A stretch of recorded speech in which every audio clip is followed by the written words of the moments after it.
Assalamualaikum warahmatullahi wabarakatuh. Alhamdulillahirabbil alamin. Segala puji bagi Allah. Selawat dan salam semoga tercurahkan buat baginda Rasulullah sallallahu alaihi wasallam dengan lafazkan doa Allahumma shalli ala Muhammad wa ala alihi Muhammad. Yang sama-sama kita hormati Ibu dosen pembimbing Dr. Elvia MAG dan teman-teman seperjuangan dalam meraih impian dan cita-cita. Perkenalkan, nama kami Rahmat Fitra dengan NIM 1913030018. Kami dari kelompok 5 akan membahas fikih mawaris tentang ahli waris zulfurud dan hak-haknya. Untuk pembahasan pertama akan dibahas oleh Khadijah Askiasir, yaitu tentang pengertian ashabul furud.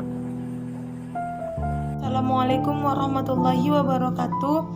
Baiklah, saya Khadijah Askiasir dengan NIM 1913030096 dari kelompok 5 membahas mengenai ashabul furud dan hak-haknya. Di sini saya akan membahas pengertian dari ashabul furud. Ashabul furud secara bahasa atau etimologi berasal dari kata farad yang mempunyai beberapa arti yang berbeda. Diantaranya itu yang pertama al-qad, yaitu ketetapan yang pasti, at-takdir, ketentuan, dan al-bayan yang artinya penjelasan. Sedangkan menurut istilah atau terminologi, farad ialah dari warisan yang telah ditentukan. Definisi lainnya menyebutkan bahwa farad ialah bagian yang telah ditentukan secara syar'i, yang mana untuk ahli waris tertentu. Di dalam Al-Quran, kata furud muqaddarah, yaitu pembagian ahli waris secara farad yang telah ditentukan jumlahnya, merujuk pada 6 macam. Sedangkan pengertian ashabul furud ini atau zul furud adalah zawil furud adalah para ahli waris yang menurut syarak yang sudah berhak menerima warisan dengan jumlah yang ditentukan para syar'i. Pembagiannya itu setengah, seperempat, seperdelapan, 2/3, 1/3, dan 1/6. Para ahli waris ashabul furud ini menjadi 13, 4 dari laki-laki, diantaranya itu suami, ayah, kakek, saudara laki-laki seibu, dan 9 dari perempuan, yaitu nenek atau ibunya ibu, ibunya bapak, ibu, anak perempuan, cucu perempuan dari anak laki-laki, saudara perempuan sekandung, saudara perempuan seibu, saudara perempuan sebapak, dan istri. Yang mana Islam telah mengatur kepada umatnya untuk bagaimana cara kita untuk membagi-bagi warisan dengan berdasarkan kepada Al-Quran dan hadis. Al-Quran dan hadis. Yang mana maka kita sebagai umatnya untuk dituntut berdasarkan kepada ilmu faraid agar dapat selalu mengimplementasikan dalam kehidupan kita sehari-hari. Sekianlah pengertian dari ashabul furud. Pembahasan selanjutnya yaitu tentang macam-macam ashabul furud. Adapun ashabul furud terbagi menjadi 2 macam.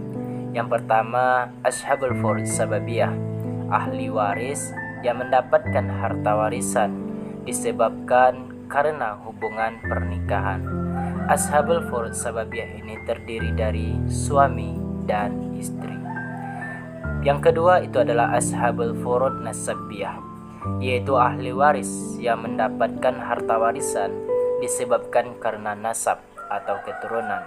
Ashabul furud nasabiyah terdiri dari yang pertama ayah, yang kedua ibu, 3 anak perempuan, cucu perempuan dari anak laki-laki, saudara perempuan sekandung, saudara perempuan seayah, saudara laki-laki seibu, saudara perempuan seibu, kakek, dan nenek atau ibunya ibu dari ibunya ayah.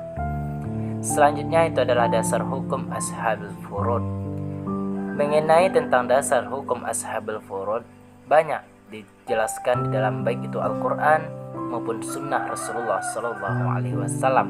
Namun pada kesempatan ini kami mengutip surat An-Nisa ayat 12 yang berbunyi A'udzubillahi minasyaitonirrajim, Bismillahirrahmanirrahim, fa in kana lahunna waladu falakama rubu'u mimma tarakna. Yang mana artinya jika istri-istrimu itu mempunyai anak, anak, maka kamu mendapat 1/4 dari harta yang ditinggalkannya. Selanjutnya itu adalah bagian masing-masing ashabul furud. Bagian yang pertama itu adalah ahli waris yang mendapatkan setengah, yaitu 1/2. Itu adalah mereka. Yang pertama itu adalah suami ketika tidak ada anak keturunan yang mewarisi.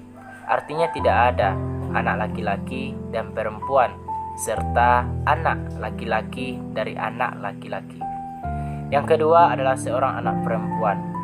Jika ia sendirian atau anak tunggal dan tidak ada anak laki-laki.